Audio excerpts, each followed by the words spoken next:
Hey everybody, it's Kimberly McPherson and I'm here for our Module 3 discussion question.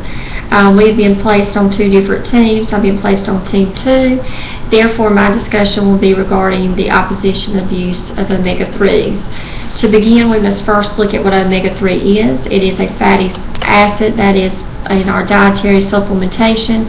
We can either gain it by use of eating fish, nuts, or flaxseed, or through supplemental by pill form that you can obtain a prescription by your physician or over the counter. Omega-3s, are they truly worth all the trouble? Omega-3s were first sensationalized by the medical field when evidence had been proven or shown to that it was helpful in lowering cholesterol, decreasing heart disease, and playing beneficial to several other chronic conditions, even looking at diabetes. However, with that being said, in newer researches, studies in the past 5 or 6 years, it's been found that the great and powerful omega-3 as once thought is now found lacking in some of these areas. Omega-3s gained their popularity with the promise of decrease of CAD through the decreasing levels of triglycerides in the blood system and cholesterol levels. However, through a newer research by Dr. Joel Zonzier at the Albert Einstein College of Medicine, the only beneficial part that has been proven was a slight decrease in triglyceride levels. There was no research that proved that there was an increase in HDLs and a decrease in LDLs, which is what we would want to see to be beneficiary to those that are suffering from dyslipidemia. We would want to see an increase of HDLs and a decrease of the LDLs, that ratio there, to say that it was definitely beneficiary to decrease the dyslipidemia, which in turn would decrease CAD and increase cardiac health and cardiovascular health. It also showed, when looking in comparison study of those that had been taking omega-3s and those that had not been taking omega-3s, that there was no effect on the number of deaths caused from a heart attack, stroke, or other cardiovascular causes, thus implementing again that there was no conclusive evidence that omega-3s were definitely the cause for improved cardiovascular health. Looking at the effects of omega-3s with diabetic patients and if they are beneficial to a diabetic patient, there again was no conclusive evidence that I could find that stated that it helped a diabetic patient. It does not have any evidence that's conclusive stating that a omega-3 can help decrease blood sugar levels or help maintain a certain blood sugar level. So therefore it's not beneficial that much to a diabetic patient to take that. There's several things that you need to look at when you're looking at introducing a drug. You have to look at therapeutic and toxic levels.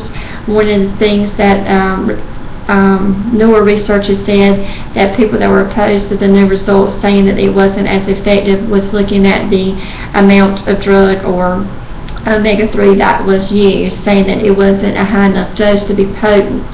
Well, that's when we run into the toxicity of something, just like with any other drug or supplement we introduce into our body. If we're taking it in dietary by use of fish, those same fatty fish such as tuna and mackerel hold a high level of mercury, and if someone is trying to increase their omega-3 intake through that, you have to look at the toxicity possibility of mercury and the side effects of that. Is it truly worth that toxic level to gain the small amount of benefit that omega-3s may or may not have? The other thing is that omega-3s at a higher level can cause uncertainty as far as a safety issue for other things that could be harmful to a patient. Omega-3s can be not helpful to those with comorbidities that are actually on other medications. With looking at interactions with drugs, omega-3s in high doses have been known to increase bleeding time on their own, to relax blood vessels on their own, and that would cause a chance of hypotension or drop in blood pressure.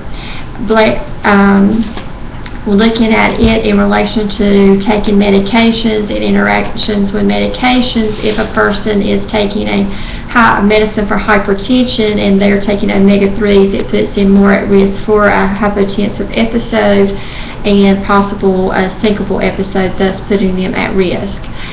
Looking at the statin use, which is our number one choice for dyslipidemia, even for the diabetic patient, that is most beneficial. Omega-3s interfere with the absorption rate of those medications.